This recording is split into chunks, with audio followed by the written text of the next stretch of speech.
오늘 본문에 보니까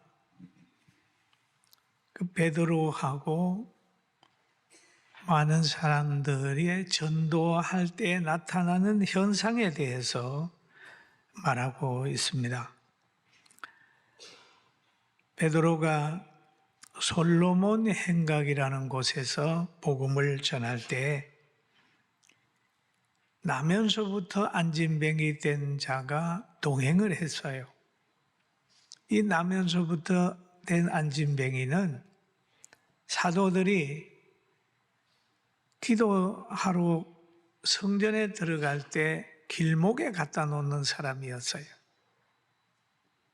그런데 길목에서 금과 은을 구하는 그들에게 베드로와 요한이 나사렛 예수 이름으로 걸어라 라고 했더니 그 거린이 걸었어요.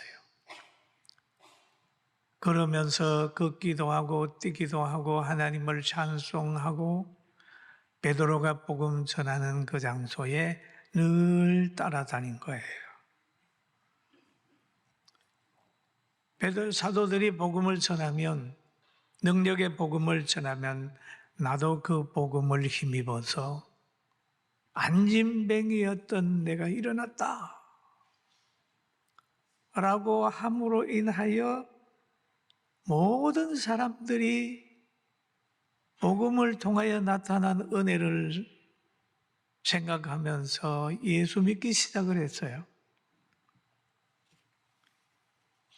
그래서 얼마만큼의 부흥이 됐냐 하면 예루살렘에 말씀을 듣는 사람 중에 믿는 자가 많으니 남자의 수가 5천이나 되었다. 사도행전 4장 4절에 이렇게 얘기를 하고 있습니다.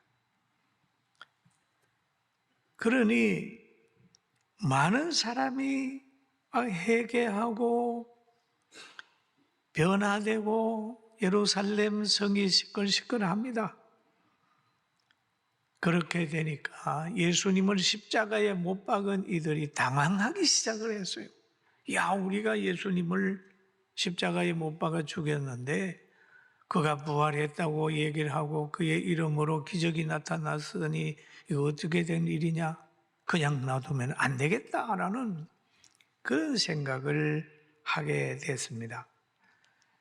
그래서 성경에 보면은 사도행전 4장 6절 7절에 이렇게 기록되어 있어요. 대제사장 안나스와 가야바와 요한과 알렉산더와 및 대제사장의 문중이 다 참여하여 사도들을 가운데 세우고 묻되 너희가 무슨 권세와 누구의 이름으로 이 일을 행하느냐? 그러면서 사도들을 세워 놔놓고 지금 자격 논의를 하고 있습니다. 자격 시비를 하고 있어요. 그래도 그럴 것이 그 당시만 해도 대중 앞에 설교를 하는 것이든지 막 역사를 하게 되면 어디에 가서 자격을 얻어야 되는 거예요. 우리가 보면 판사도 검사도 교사도 자격증을 얻어서 하는 것처럼 그 당시에도 그런 제도가 있었어요.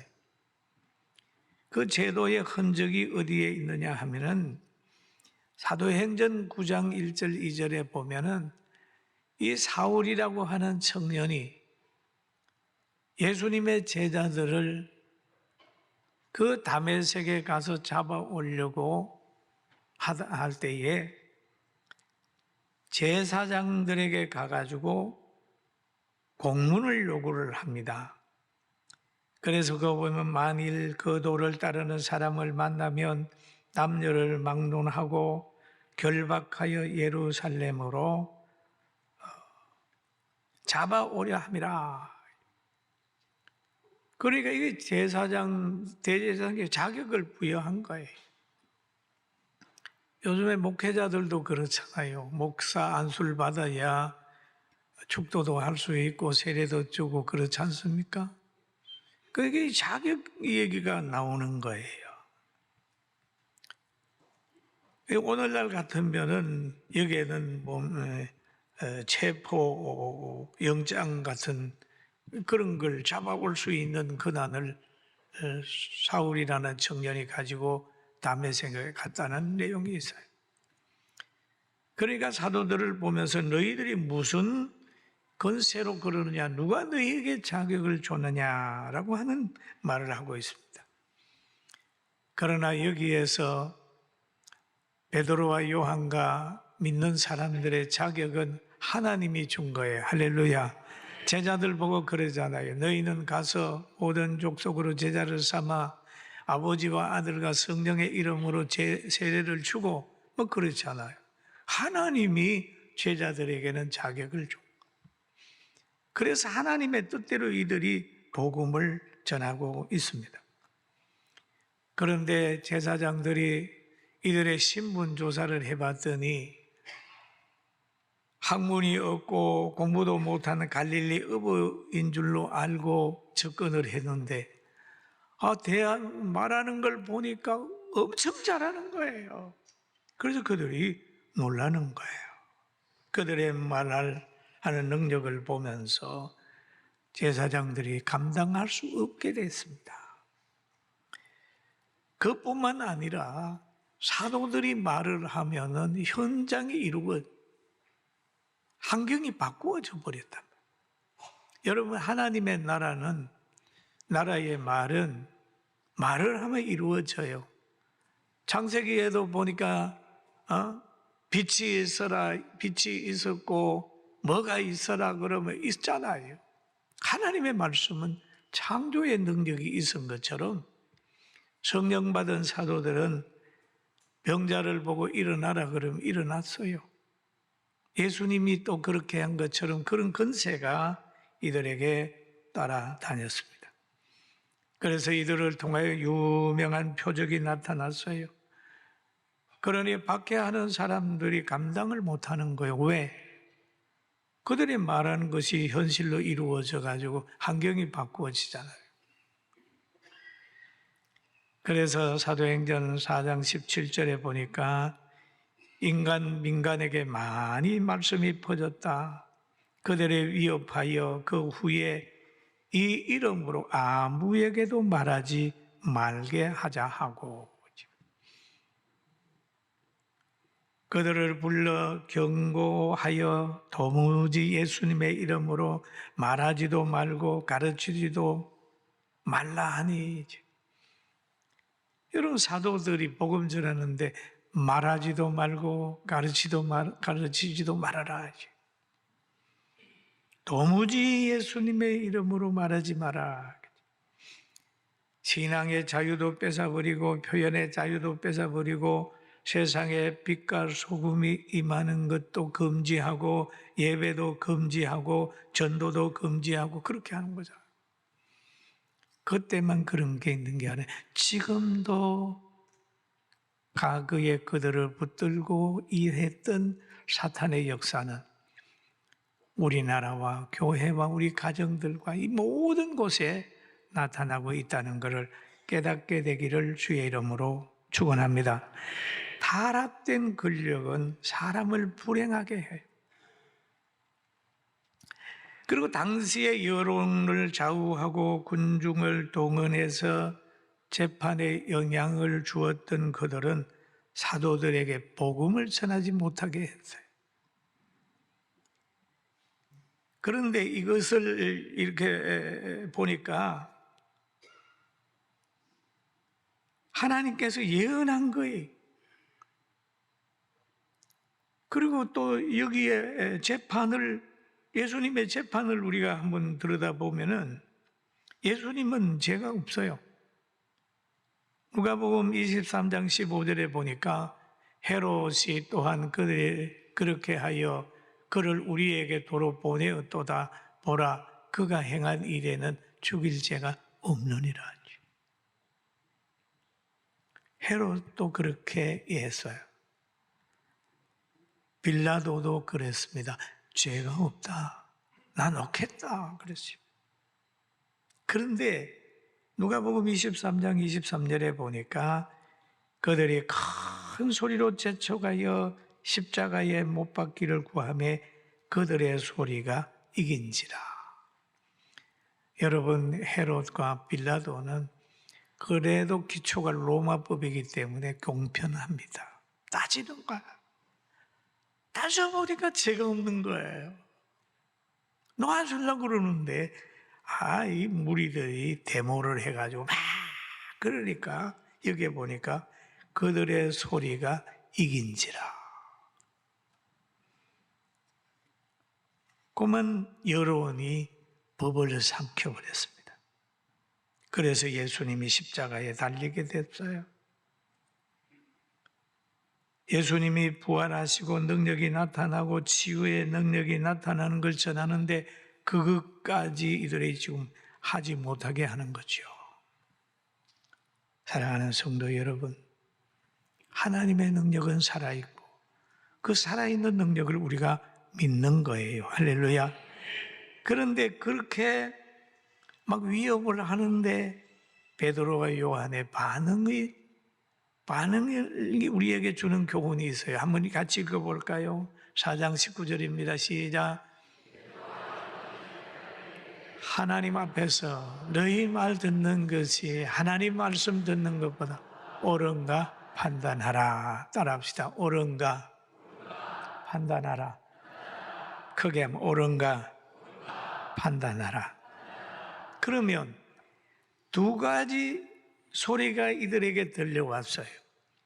하나는 성령을 통해서 감동된 속사람의 소리는 복음 전해라.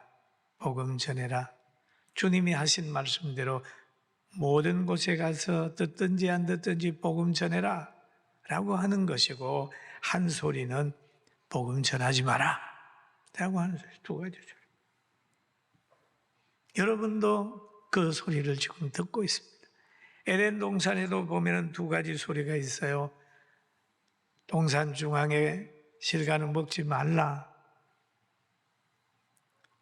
그런데 뱀은 와가지고 먹어라. 먹는 날에는 눈이 밝아진다. 하나님같이 된다. 이래하면서 유혹하는 거 두 가지 소리. 그러니까 뱀의 말을 듣고 따먹은 결과는 에덴에서 쫓겨나고 영적 죽음을 맛보는 거잖아요. 우리는 이 살아가면서 고도의 분별력을 가지고 살아가야 돼요. 강화문에도 여러분 나가보십시오. 한쪽에는 하는 사람이 이쪽에 있는가 하면 한쪽에는 하는 사람이 있는 거예요. 두 소리가 동시에 거기에서 막 일어나고, 내가 보니까 국회에서도 막 그런 소리가 일어나고 있어요. 그러나 우리가 따라야 될 소리는 어떤 소리냐? 자유. 그리고 사랑. 성경으로 돌아가자라고 하는 그 소리를 따라가야 실수하지 않습니다. 할렐루야. 아멘. 그러는 거예요. 그렇게 사도들이 그러는 겁니다. 그들의 위협에 굴하지 않고 말합니다. 우리가 보고 들은 것을 말하지 아니할 수 없다.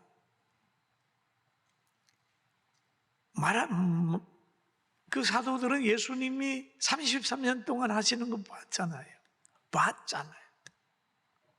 부활하신 예수님 만났잖아요.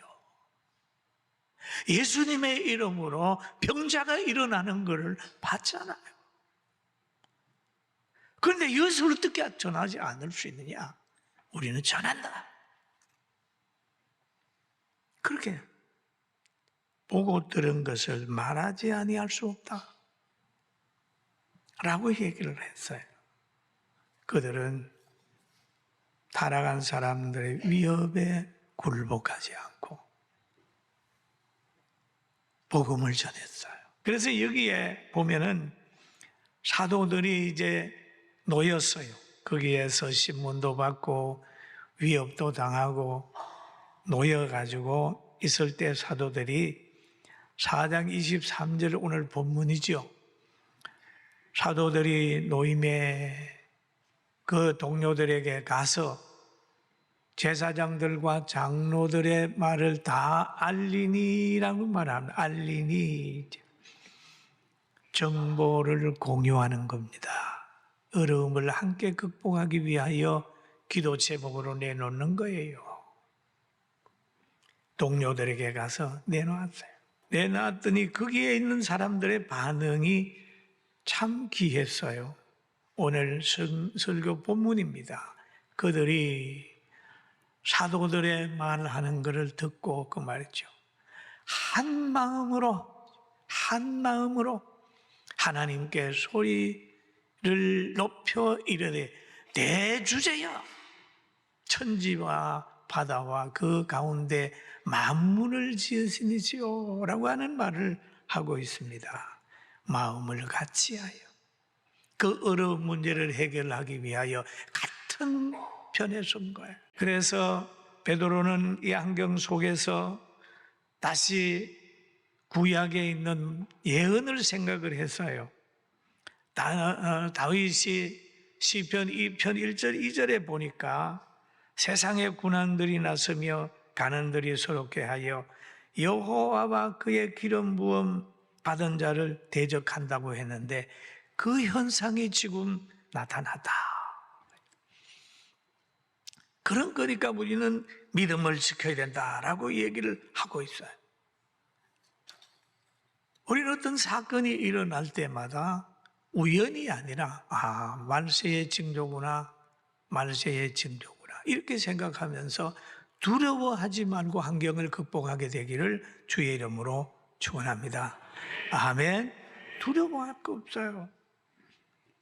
우리는 복음의 눈, 계시의 눈을 가지고 믿음으로 매일 환경을 이겨가야 돼요. 그리고 여기에 또 보게 되면 사도들과 그 시대의 성도들의 사명이 있습니다. 예루살렘에 머무는 두 가지 종류의 사람이 있는데 하나는 복음 전하기 위하여 거기에서 성령 받아 역사하는 사명이 있고 또 구약에서 말하는 대로 예수 믿는 사람을 박해하는 사명을 받은 두 종류의 사람이 예루살렘에 공존하는 거예요. 그게 모여 있어요. 예수님을 박해하는 사람도 거기에 모여 있고 성령 받아서 예수님을 전하는 사람도 거기에 모여 있어요. 세상의 도시 중에서 가장 오래된 도시가 예루살렘입니다. 예루살렘은 허물어졌다가도 솔로몬의 그것이 무너졌다가도 다시 세워지고 지금까지 존재하는 제일 오래된 도시가 바로 예루살렘입니다. 그래서 여기에 모였나이다라고 하는 표현을 하고 있습니다. 그리고 여기에 또 보면은 예수님의 이름으로 모든 것이 이루어지게 하옵소서. 기도 제목이 그래요. 그 모인 사람들이 손을 내밀어 병을 낫게 하옵시고 표적과 기사가 거룩한 종 예수의 이름으로 이루어지게 하옵소서. 이루어지고 있는데 더 풍성하게 이루어지게 해달라고 기도를 하고 있습니다. 여기에 보니까 우리가 같이 한번 읽어볼까요? 손을 내밀어 시작. 병을 낫게 하옵시고 표적과 기사가 거룩한 종 예수의 이름으로 이루어지게 하옵소서라고 얘기를 합니다. 그러면 육체의 병도 정신적인 병도 환경의 병도 귀신 들린 것들도 세상의 여러 가지 것들을 예수님의 이름으로 치료되기를 위해 기도했습니다. 여러분 우리나라도 복음이 들어옴으로 인하여 양반 상민의 모든 병이 치료가 됐어요. 남존여비라고 하는 사상이 없어졌어요. 늘 굿하고 샤머니즘에 빠져가지고 어려움 당하는 것도 없어졌어요. 우리나라가 자유를 맛보게 된 거예요. 복음이 들어가는 곳에 이런 형통함이 있어요. 그리고 야고보 선지자도 그런 말을 했어요. 너희 중에 고난당하는 자가 있느냐? 기도할 것이고 즐거워하는 자가 있느냐? 찬송할지니라. 너희 중에 병든 자가 있느냐? 그는 교회 장로들을 청할 것이요 그들은 주의 이름으로 기름을 바르며 위하여 기도할지니라. 믿음의 기도는 병든 자를 구원하리니 주께서 그들을 일으키시리라. 혹시 죄를 범하였을지라도 사하심을 받으리라. 그러므로 너희 죄를 서로 구하며 병 낫기를 위하여 서로 기도하라. 의인의 강구는 역사하는 힘이 많으니라 라고 얘기를 합니다. 그러면 여기에서 그런 역사를 기대하면서 막 기도해요. 그러니까 사도행전 4장 31절에 보니까 빌기를 다하며 사도들의 말을 듣고 한 마음으로 소리질러 기도하게 했습니다. 빌기를 다하며 모인 곳이 진동하더니 무리가 다 성령이 충만하여 성령이 충만하다고 하는 말은 뭡니까? 성령 안에는 사랑이 있고 희락이 있고 기쁨이 있고 온유가 있고 절제가 있다고. 성령이 충만했다.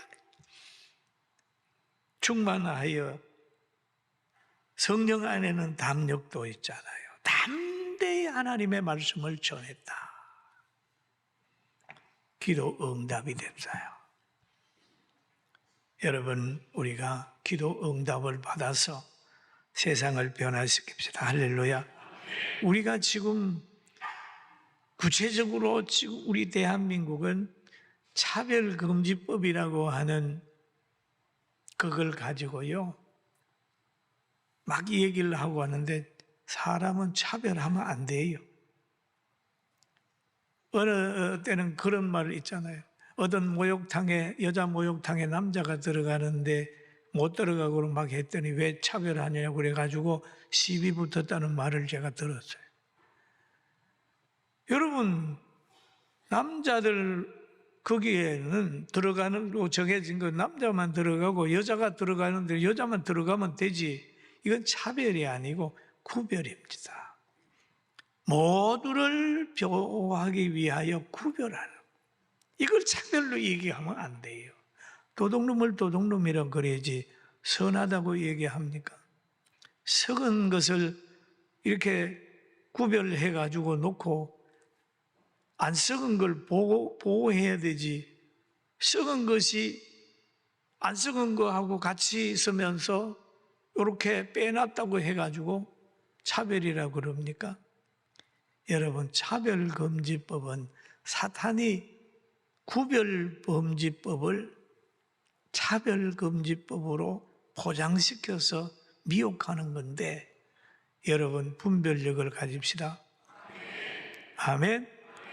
똑바로 가져야 돼요.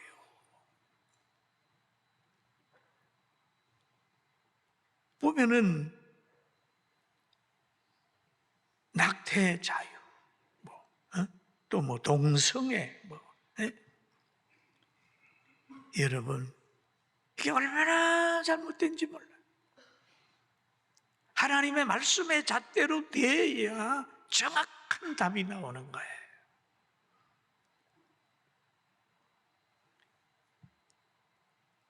어린이집도 불편하게 만들고 아이들 인권 얘기해서 교육자도 불편하게 만들고 이 세상이 그래요. 사도들을 불러가지고 가르치지도 마라, 뭐하지도 마라 하고 한 것처럼 오늘날 교회를 향하여서도 자꾸 말합니다. 강공서에서도 예배드리지 마라, 성경 가르치지 마라, 전도하지 마라.